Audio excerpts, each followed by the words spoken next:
विश्व के सभी मेरे साथियों को राजरत्न अंबेडकर की ओर से जय भीम, नमो बुद्धाय। आज मैं जो विषय आप लोगों के सामने रख रहा हूं वो है ज्ञान व्यापी मस्जिद मंदिर का जो विवाद चल रहा था। उसमें 2 दिन पहले वाराणसी डिस्ट्रिक्ट कोर्ट ने जजमेंट उन्होंने वहां पर दी है और उन्होंने मुस्लिम पक्ष ने जो विरोध किया था कि ये जो मस्जिद है यहाँ पर पूजा करने से रोका जाए, तो वाराणसी जिला सत्र न्यायालय ने, डिस्ट्रिक्ट कोर्ट ने मुस्लिम पक्ष की जो अर्जी है उसको खारिज करते हुए उन्होंने एक नई जजमेंट वाराणसी कोर्ट ने दी है। तो सबसे पहले मैं वाराणसी कोर्ट का बधाई देना चाहता हूं। हिंदू पक्ष की जो औरतों ने ये पिटीशन डाली थी, मैं हिंदू पक्ष को भी बधाई देना चाहता हूं कि उन्होंने भारत के बौद्धों का एक बहुत बड़ा मसला उन्होंने हल किया है। और वो कैसे हल किया है और भारत के बौद्धों को किस तरह से इस वाराणसी जिला सत्र न्यायालय के जजमेंट का इस्तेमाल अपने फेवर में करना चाहिए, ये मैं आज आप लोगों को एक 5 मिनट में आप लोगों को समझाना चाहता हूं। देखिए, इस देश में एक कानून बना हुआ है, उस कानून का नाम है the places of worship bracket special provisions act 1991। ये एक्ट कहता है, ये एक्ट इसलिए बनाया गया था कि इस देश में अनेक मंदिरों के ऊपर मुस्लिम इन्वेडर्स का कब्जा हुआ, अनेक मुस्लिम मस्जिदों पर हिंदुओं का कब्जा हुआ। तो इस तरह से अनेक जो प्रार्थना स्थल है उसका जो रियल कैरेक्टर है, रियल जो उसकी अस्तित्व थी, वो कहीं ना कहीं मिट चुकी थी। और इसलिए जो मस्जिद थे वो मंदिर बन गए थे, जो मंदिर थे वो मस्जिद बन गए थे। इस तरह का विवाद इस देश में चल रहा था। और फिर 1991 में ये एक्ट बना, the places of worship act, special provision act 1991 में। और इस एक्ट में ये कहा गया कि 15 अगस्त 1947 इस देश को जब आजादी प्राप्त हुई, जब ये देश आजाद हुआ, उस दिन जिस वर्शिप प्लेस का, जिस मंदिर का, जिस मस्जिद का जो कैरेक्टर है, जो उसका अस्तित्व है, उस दिन का 15 अगस्त 1947 का वो फ्रीज किया जाएगा। फ्रीज किया जाएगा का मतलब है वही अस्तित्व कायम रहेगा। भले कोई मंदिर हो, पुराना 2500 सालों का कोई मंदिर हो, लेकिन अगर 15 अगस्त 1947 को वो मस्जिद बन चुका है, अगर वो मस्जिद हो गया है, तो वो मस्जिद ही कहलाएगा। और आने वाले हर एक फ्यूचर गवर्नमेंट्स में या किसी भी तरह से उसका कैरेक्टर चेंज नहीं होगा। और उसी तरह से 2500 सालों से कोई अगर मस्जिद वो बनी हुई है, लेकिन 15 अगस्त 1947 को अगर वो मंदिर में बदल चुका है, वो मंदिर हो गया है, तो वो मंदिर ही रहेगा। आने वाली कोई भी गवर्नमेंट इसको कभी चेंज नहीं करेगी। इस तरह का ये एक्ट बनाया गया है। इसमें, इस एक्ट में और एक सेक्शन डाला हुआ है, सेक्शन 4 सबसेक्शन 2। ये सेक्शन सब 4 सबसेक्शन 2 कहता है कि किसी भी तरह का सूट, किसी भी तरह की प्रोसीडिंग या किसी भी तरह की अपील, इस ये जो कैरेक्टर चल रहा है मंदिर मस्जिद, इसमें बदलाव नहीं होगा। मैं धन्यवाद देना चाहता हूं वाराणसी जिला सत्र न्यायालय का कि उन्होंने ये 1991 में बना हुआ कानून, एक सुप्रीम कोर्ट ने बनाया हुआ कानून, एक संसद ने बनाया हुआ कानून, जिसे प्रेसिडेंट ऑफ इंडिया ने गैजेट करके नोटिफिकेशन दिया है, इस प्रेसिडेंट ऑफ इंडिया के कानून को एक भारत के एक स्टेट के एक छोटे से जिला सत्र न्यायालय ने चैलेंज किया और उसे रद्द किया। मैं वाराणसी जिला सत्र न्यायालय का दिल से धन्यवाद देता हूं। और उन्होंने जो आज ये एक्सेप्ट किया है कि वहां पर भले वो मस्जिद है, लेकिन हम वहां पर पूजा करने की अनुमति दे देते हैं। और वहां पर छानबीन, आप लोगों ने टीवी पर देखा होगा कि पिछले उस समय शायद मैं लंदन में था और लंदन में टीवी में देख रहा था कि ज्ञान व्यापी मस्जिद में छानबीन हो रही है, कैमरा लेकर आर्कियोलॉजिस्ट को बुलाया जा रहा है, फव्वारा है या शिवलिंग है, इस पर बहस हो रही है। तो आज जिला सत्र न्यायालय ने मुस्लिम पक्ष की जो अर्जी है उसे खारिज करते हुए कहा कि नहीं, 1991 का कानून हम इसे नहीं मानते, हम इसमें छानबीन करने की पूरी आजादी दे रहे हैं। अब बौद्धों को इसमें क्या करना चाहिए? देखिए, अगर किसी मस्जिद में सिर्फ किसी 5 औरतों की आस्था है या उन्हें लगता है कि वो जो फव्वारा है वो शिवलिंग है, इसलिए जिला सत्र न्यायालय वहां पर छानबीन करने की अनुमति देती है। और वहां पर अगर कल को अगर वो आर्कियोलॉजी डिपार्टमेंट ने कह दिया कि ये शिवलिंग है, तो पिछले कई सालों से जो मस्जिद चली आ रही थी उसे मंदिर में तब्दील किया जा सकता है। उसी तरह से जितने भी बौद्ध मुझे सुन रहे हैं, चाहे वो भारत में हो, भारत के बाहर हो, मैं आप लोगों को बताना चाहता हूं, साउथ में, दक्षिण में तिरुपति बालाजी का मंदिर है।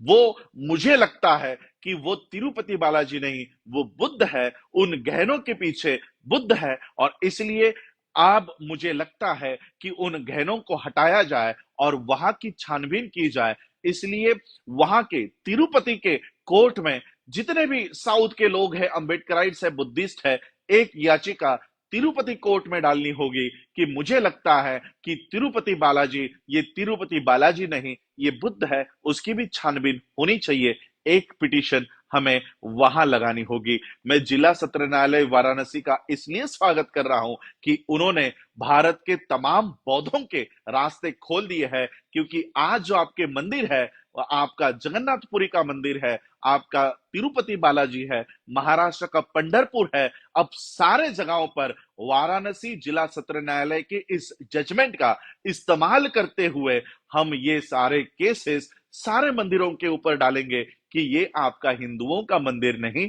ये बुद्ध का स्थान है, बुद्ध का प्लेस ऑफ वर्शिप है। क्योंकि 1991 के कानून ने हमारे हाथ बांध दिए थे कि 15 अगस्त 1947 को जो स्टेटस है वही स्टेटस कबूल किया जाएगा, इसमें कोई भी बदलाव नहीं होगा। लेकिन वाराणसी जिला सत्र न्यायालय ने 1991 का ये कानून साइड बाय कर दिया है, इस कानून को हटा दिया है, और इस वजह से सारे बौद्धों के दरवाजे खुल गए हैं। अब सारे बौद्धों को इस वाराणसी जिला सत्र न्यायालय के जजमेंट का इस्तेमाल अपने फेवर में करना चाहिए। और मैं हिंदुओं से भी ये प्रार्थना करना चाहता हूं कि हम आपके खिलाफ नहीं है, बल्कि हम तो आपके पक्ष में बात कर रहे हैं।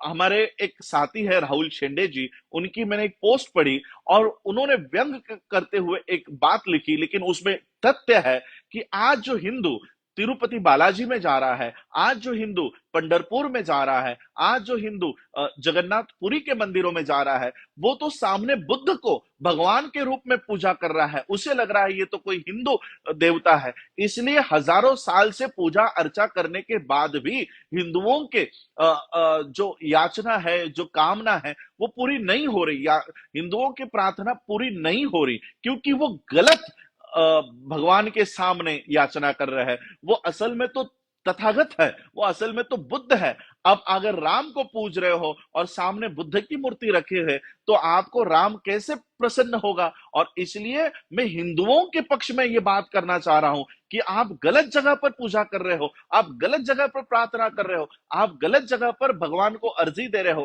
कि मेरी इस संकट से मुक्ति कराओ। वो कोई भगवान नहीं, वो तो तथागत बुद्ध है, और तथागत बुद्ध कभी आशीर्वाद नहीं देते, कभी किसी को वो क्या कहते हैं, हमारे मराठी में नवस कहते हैं, वो उसको कभी प्रसन्न नहीं होते। तथागत बुद्ध कभी किसी को आशीर्वाद देने का काम नहीं करते, और इसलिए आप गलत जगह पर पूजा कर रहे हो। हिंदुओं को यह समझ जाना चाहिए कि ये तो हमारा मंदिर नहीं है, ये तो हमारे भगवान का मंदिर नहीं है, और इसलिए उनको उस जगह पर जाकर पूजा अर्चा बंद करनी चाहिए, और जहां पर आपका असली भगवान है वहां पर जाकर आपको पूजा करनी चाहिए। और इसलिए ये जो प्रार्थना स्थल आप लोग गलत जगह पर प्रार्थना कर रहे हो, मंदिरों में प्रार्थना कर रहे हो, यह बंद करना चाहिए। और इसका असली कैरेक्टर 2500 साल पहले, 2000 साल पहले जो इन प्लेसेस ऑफ वर्शिप का असली कैरेक्टर है, वो कैरेक्टर आज हम लोगों को एस्टैब्लिश करना चाहिए। जितने भी मेरे साउथ के साथी हैं,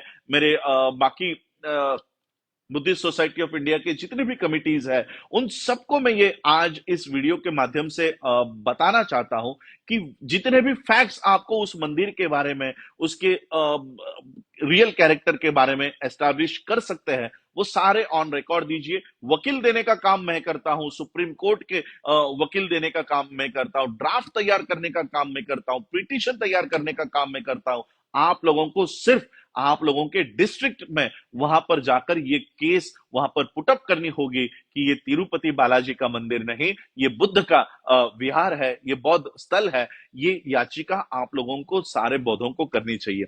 और इसलिए आज मैं वाराणसी जिला सत्र न्यायालय ने जो आदेश दिया है, जो जजमेंट दी है, उस जजमेंट का इस्तेमाल बौद्ध अपने पक्ष में करे, ये बताने के लिए आज मैं आप लोगों के सामने लाइव आया हूं। और इसलिए आज ये जो सारी घटनाएं, the places of worship act, special provision act 1991 को जो वाराणसी डिस्ट्रिक्ट कोर्ट ने उसको खारिज किया है, हटाया है, एक प्रेसिडेंट ने गैजेट देकर बनाया हुआ एक्ट एक छोटा सा जिला सत्र न्यायालय हटाता है, इसका सबसे बड़ा बेनिफिट भारत के बौद्धों को होगा। आज हमारा बौद्ध गया भी ब्राह्मणों के हाथ में फंसा हुआ है। वहां पर कोई ब्राह्मण जाकर लोगों को आह्वान कर रहा है कि यहां पर आकर पितृपक्ष करो, यहां पर आकर मोक्ष के लिए पिंडदान करो। तो इस तरह से हमारे जो बौद्ध गया है, हमारे जो प्रार्थना स्थल है, वहां पर ये लोग कब्जा कर रहे हैं। तो कम से कम उनके कब्जे में हमारे जो प्रार्थना स्थल है, बौद्ध विहार है, उसको छुड़ाने की मुहिम अब हम लोगों को हाथ में लेनी चाहिए। जितने भी एडवोकेट्स, लीगल फर्म के लोग मुझे सुन रहे हैं, सभी लोगों ने अपने अपने जिलों में जहां पर ये मंदिर पड़ते हैं, उन मंदिरों के ऊपर ये याचिका दायर करनी चाहिए। और हम कोई गैर कानूनी मांग नहीं कर रहे हैं। जो वाराणसी जिला सत्र न्यायालय ने ऑलरेडी जजमेंट दी है, अगर वाराणसी जिला सत्र न्यायालय जजमेंट दे सकता है, तो तिरुपति जिला सत्र न्यायालय भी उसको इस बेसिस पे जजमेंट देनी होगी। और तिरुपति में भी इन्वेस्टिगेशन होना चाहिए, और वही पंढरपुर जिला सत्र न्यायालय को भी ये जजमेंट देनी होगी, क्योंकि ऑलरेडी वाराणसी ने ये जजमेंट दी है। और वाराणसी की जजमेंट सभी जिला सत्र न्यायालयों के ऊपर बंधन कारक होती है। और इसलिए पंढरपुर हो, तिरुपति हो, वहां पर याचिकाकर्ताओं ने मुझे संपर्क करके सारा ड्राफ्ट, सारा मटेरियल मैं आपको देता हूं। मुझे सिर्फ याचिका करने वाले लोग, अगर आप नहीं कर रहे तो हम वहां पर आकर याचिका करेंगे। और ये जो प्रार्थना स्थल है वो सही में हिंदू प्लेसेस है या बुद्धिस्ट प्लेसेस है, ये साबित करने की आज हमको एक बहुत बड़ी उपलब्धि, एक बहुत बड़ी संधि, एक बहुत बड़ी अपॉर्चुनिटी वाराणसी डिस्ट्रिक्ट कोर्ट ने दी है। इस अपॉर्चुनिटी को हमें गंवाना नहीं है। और इसलिए मैं आज हिंदू पक्ष का स्वागत करना चाहता हूं, और खास करके उन 5 महिलाओं का स्वागत करना चाहता हूं जिन्होंने ज्ञान व्यापी मस्जिद में पूजा करने की अनुमति मांगी थी, और वाराणसी डिस्ट्रिक्ट कोर्ट ने उन्हें वो अनुमति दे दी है। और इसलिए हमें इस घटना का बौद्धों के पक्ष में इसका इस्तेमाल करना चाहिए। आप लोगों ने मुझे सुना, उसके लिए आप सभी लोगों का आभार। और मैं उम्मीद करता हूं मेरे इस वीडियो सुनने के बाद एक एक जिले से मुझे वो अर्जी देने के लिए याचिकाकर्ता सामने आएंगे, ऐसी उम्मीद करता हूं। जय भीम, जय भारत, जय बुद्ध।